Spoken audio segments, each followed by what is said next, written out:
companies like Ford and General Motors have already expressed concern over the president's economic plans and the damage that it could potentially do to the auto industry. Ford just dropped a global bombshell, and it sent shockwaves through politics, industry, and Trump's campaign stage. For over a century, Ford stood tall as an icon of American manufacturing.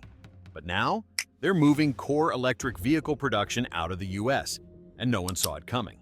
Trump is livid, workers are terrified, and behind closed doors, other automakers are watching closely. Will this drive up car prices? Are more automakers about to follow Ford's lead?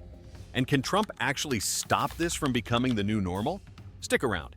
This gets explosive. What's happening? For over a century, Ford has been the beating heart of American industry. It stood for toughness, grit, and everything made in the USA. But now, that legacy just took a hit that rocked the nation. In a move no one expected, Ford dropped a quiet bombshell. It's shifting a major chunk of its electric vehicle production overseas. At first glance, it looked like another boring corporate press release, something destined to die in the business section. But buried inside was the real headline. Ford wasn't just expanding globally, it was pulling operations, jobs, and investments out of the United States. And that changed everything. To many, this wasn't just business, it was a declaration. Ford had crossed a line. The rules of American manufacturing just got rewritten. And the backlash? It's only getting started. But why did Ford make this decision? What triggered Ford's bold move? This wasn't a decision made overnight. In fact, behind closed doors, Ford executives had been sounding the alarm for months. While politicians like Donald Trump continued to push for protectionist policies and domestic manufacturing mandates, the economic landscape had been quietly shifting under their feet. At the center of the issue were tariffs, massive import taxes on essential raw materials like steel, aluminum, and lithium. These materials are the backbone of electric vehicle production. Under Trump's America First policies, these tariffs were meant to encourage local sourcing and domestic manufacturing. But in practice, they did the opposite. They drove up costs. Ford found itself paying more for basic materials than its international competitors. While companies in China, Europe, and Southeast Asia benefited from freer trade and local subsidies, Ford was forced to pass rising costs down the line. That meant higher sticker prices, tighter profit margins, and a weaker position in the global EV race. Then came the supply chain crisis. Post-pandemic disruptions, port bottlenecks, and geopolitical tensions meant that even when Ford could afford the raw materials, they often couldn't get them on time. Production delays piled up, deadlines slipped, inventory dwindled. As Ford's leadership looked ahead, they saw a bleak future. Rising costs, unstable supply chains, and an EV market where they were rapidly losing ground. They faced a choice: stay loyal to outdated policies and risk falling behind, or make a painful but necessary pivot. They chose the latter, and the moment the decision became public, it set off a political firestorm. Trump's explosive reaction. Donald Trump wasted no time. Hours after Ford's announcement, he hit the stage and went off. Ford sold out the American worker. We built that company, and now they're shipping your jobs overseas like you never existed. The crowd went wild. Chants of "bring our jobs back" echoed across the rally. For Trump, this wasn't just business, it was war.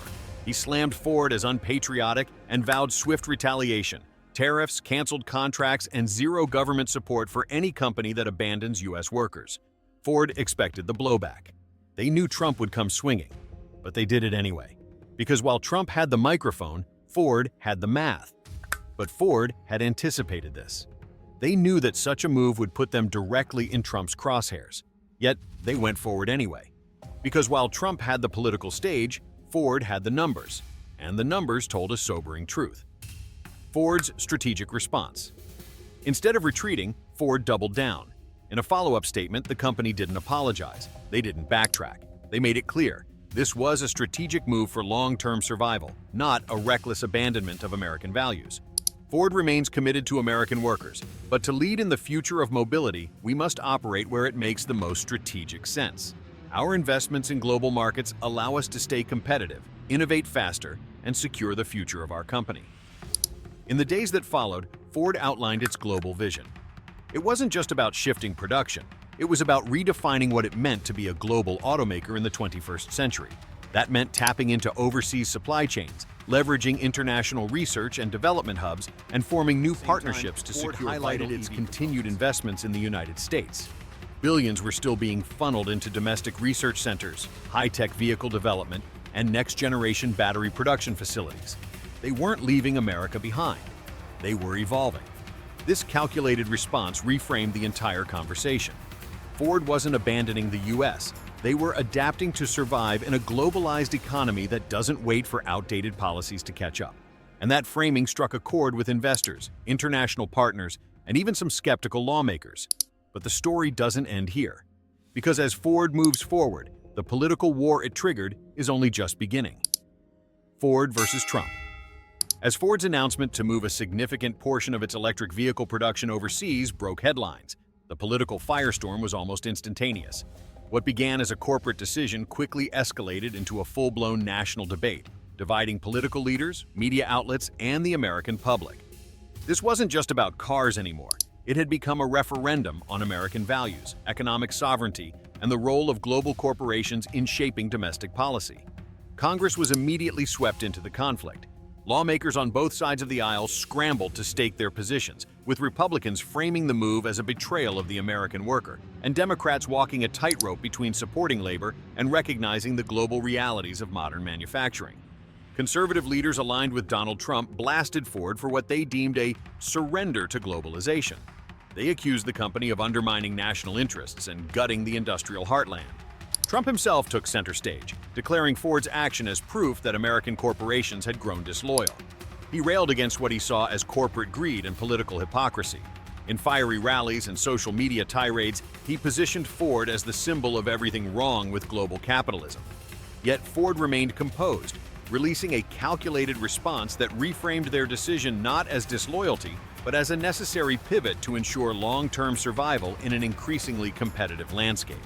Meanwhile, some Democratic lawmakers offered a more nuanced take. They acknowledged the economic pain this decision might inflict on certain communities, but emphasized the need for America to remain relevant in the global EV race.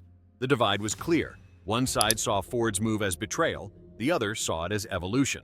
The political crossfire was only intensifying, and as it grew, so did concern for the people caught in the middle. What's really at stake for American workers behind every corporate press release and political soundbite are the lives of real people.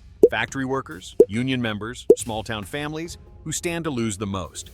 Ford's decision to shift electric vehicle production overseas wasn't just a business move. For many, it meant the loss of a livelihood. Towns built around manufacturing plants began to brace for impact. Communities that had thrived on Ford paychecks for decades now faced an uncertain future. For these workers, the fear wasn't abstract. It was deeply personal. Would the factory close? Would their skills transfer to the next wave of green jobs? Would they be left behind in the name of progress? Labor unions responded with urgency. The United Auto Workers, one of the most powerful voices in American labor, demanded clarity and guarantees.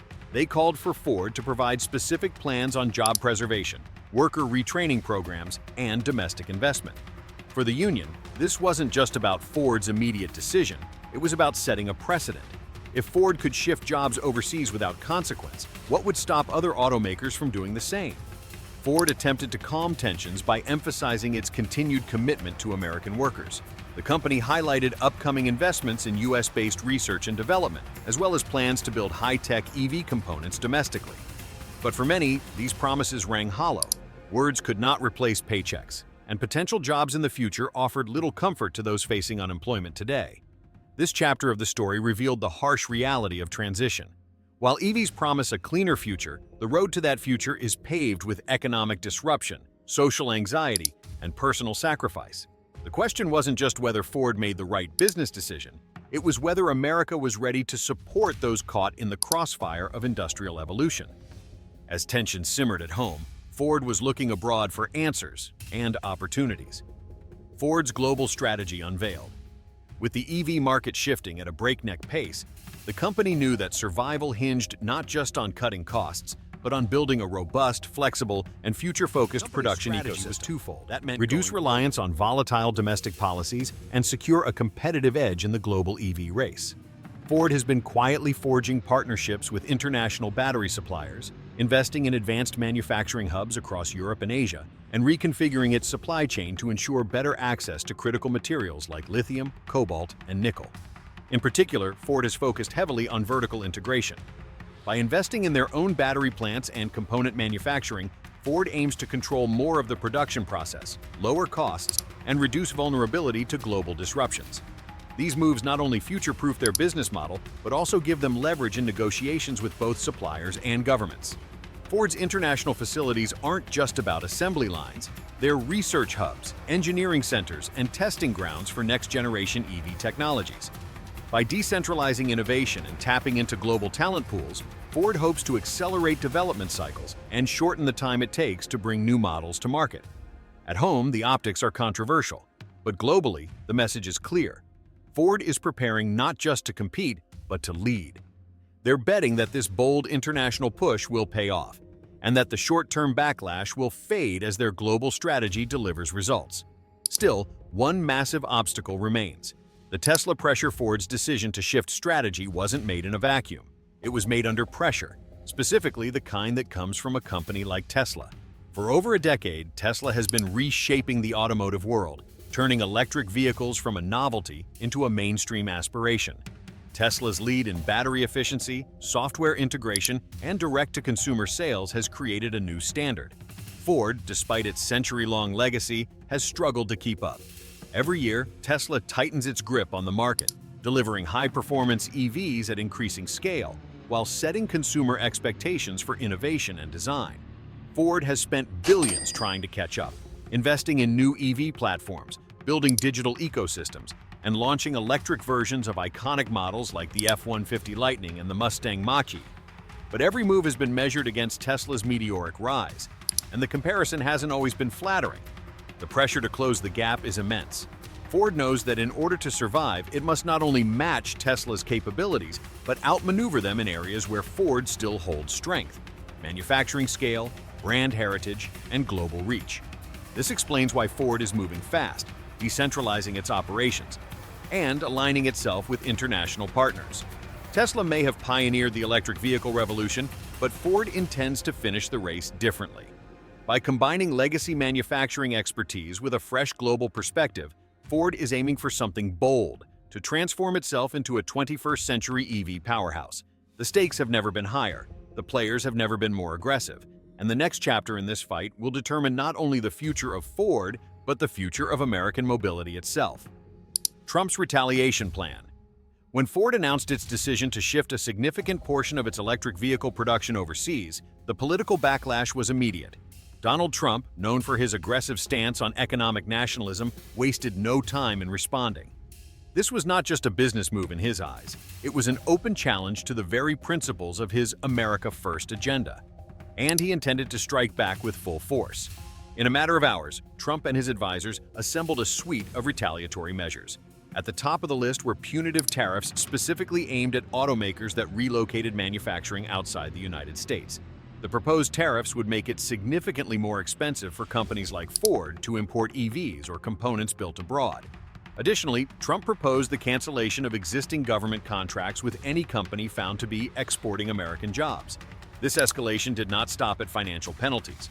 Trump also suggested legislative proposals that would restrict federal grants, tax incentives, and clean energy subsidies for companies not manufacturing on U.S. soil. These policies were designed to isolate Ford and make it a cautionary tale for other corporations considering similar moves. But despite the force of Trump's rhetoric, questions lingered. Would these measures be enforceable? Would they withstand legal scrutiny? And more importantly, would they actually deter other companies from following Ford's lead? As the battle lines hardened, it became increasingly clear that Trump's retaliation might have unintended business pushback. As Trump's retaliatory strategy against Ford unfolded, the response from the broader business community was swift and not in his favor. What started as a political standoff quickly turned into a full-blown corporate rebellion. Major business leaders, trade groups, and powerful lobbyists began sounding the alarm. The U.S. Chamber of Commerce issued a rare public statement warning that punitive measures against Ford could destabilize investor confidence and send shockwaves through the manufacturing sector. Executives from several Fortune 500 companies, including those in the tech and auto industries, privately reached out to lawmakers, urging them to reconsider blanket penalties that could endanger broader economic stability. Lobbyists argued that if Trump's threats materialized, companies could be forced to shelve expansion plans or reevaluate their presence in the U.S. altogether. International investors, already jittery due to global market volatility, expressed concern that America was becoming a hostile environment for innovation. For the first time, Trump found himself facing substantial resistance, not from political opponents, but from the very business community he had once courted. And this unexpected backlash was about to expose cracks in the foundation of his economic platform. The economic domino effect. The ripple effects began to cascade across the American economy almost immediately. Industries closely tied to automotive manufacturing were the first to feel the tremors. Suppliers of raw materials like steel, lithium, and semiconductors braced for potential reductions in domestic orders. Logistics companies, which rely on steady demand from auto factories to sustain their freight operations, began to revise their forecasts. For them, Ford's decision threatened to reduce volume in key transport corridors. The financial sector also reacted. Analysts downgraded stock ratings for several domestic automakers, citing uncertainty over trade policies and escalating tensions between corporations and government.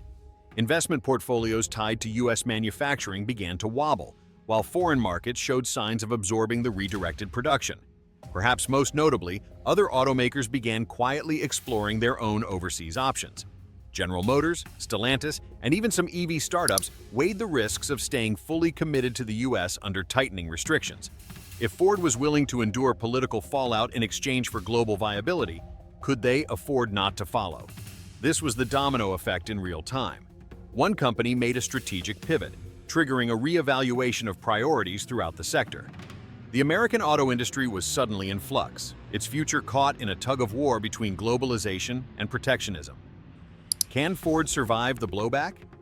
With Trump's retaliation looming and the public debate intensifying, all eyes turned back to Ford. Could the company weather the storm it had set in motion? Ford responded with a bold strategy. Instead of retreating, it doubled down on its electric vehicle ambitions. The company unveiled plans to increase investments in battery research, develop new production hubs in allied nations, and accelerate its timeline for launching next-generation EVs.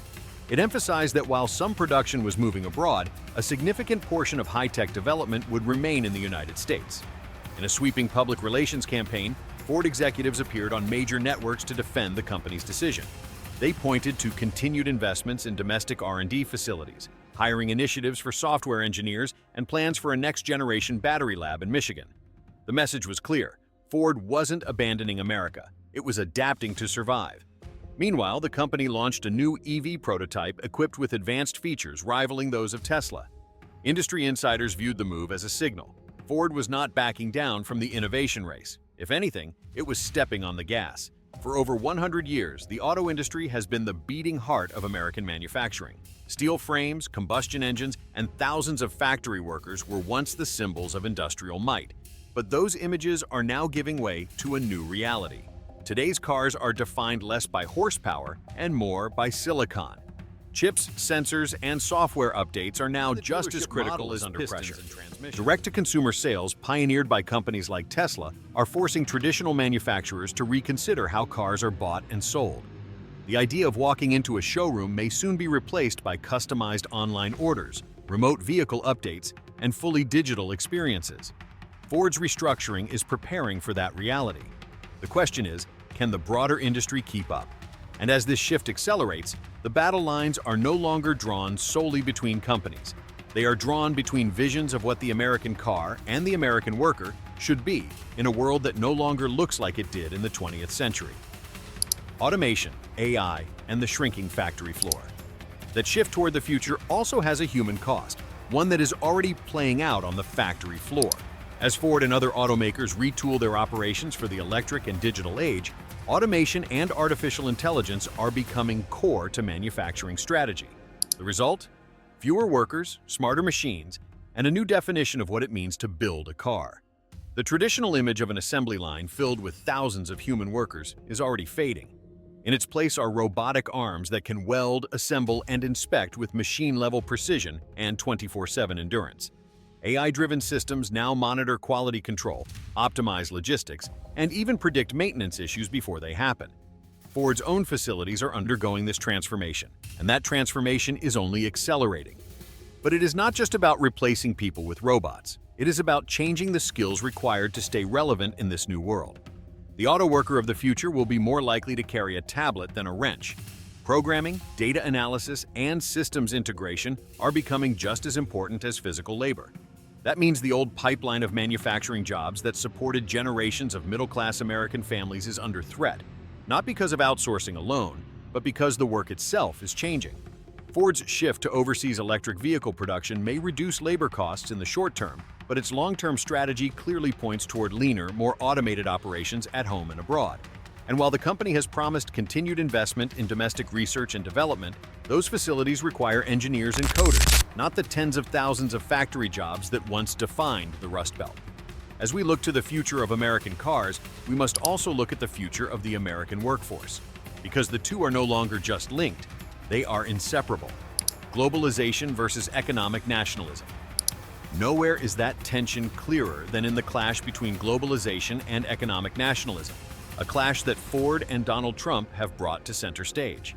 On one hand, companies like Ford argue that competing in a global market requires flexibility, access to international resources, and the ability to produce goods where it makes the most sense economically. On the other hand, political figures like Trump argue that a nation's strength is built on self-reliance, domestic production, and the protection of national industries. These are not just competing ideologies, they are fundamentally different worldviews.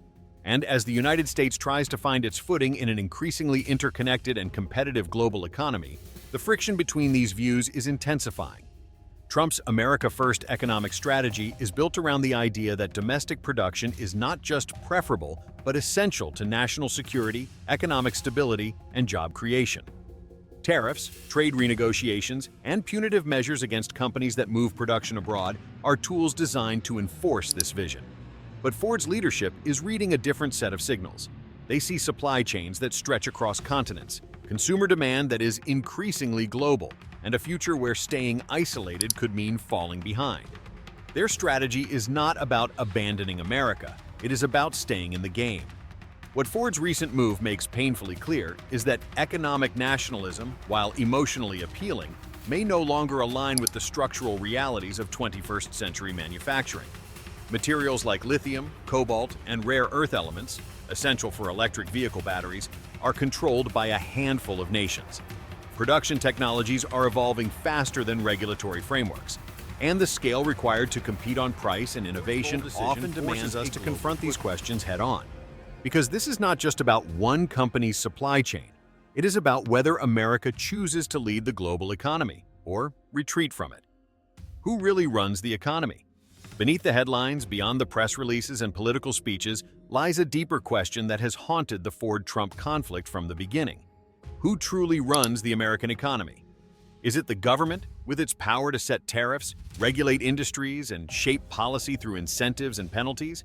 Or is it the corporations, who make decisions based on profit, competition, and survival, even if those decisions clash with national priorities? Ford's standoff with Trump is not just a story of business versus politics, it is a test of power. When Ford announced its overseas electric vehicle shift, it knew there would be political consequences. It calculated that the long-term benefits of securing global supply lines and reducing costs outweighed the short-term backlash.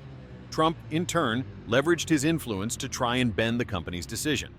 Tariffs, public shaming, threats to government contracts, these are not empty gestures. They are the tools of a state asserting control over corporate behavior. But in this case, the company did not back down. And that resistance raises a crucial point. In today's interconnected world, corporations can sometimes operate with more agility and autonomy than the governments meant to oversee them.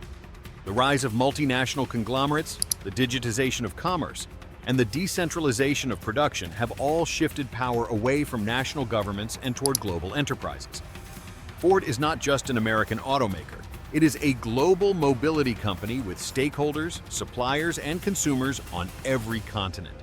So, when Ford makes a decision like this, who can truly stop them? The political theater may rage on, laws may be proposed, protests may erupt. But if companies like Ford have the capital, the infrastructure, and the vision to move forward without waiting for government approval, then the real question becomes, what is the role of government in shaping an economy it can no longer fully control? Let us know your thoughts in the comments below.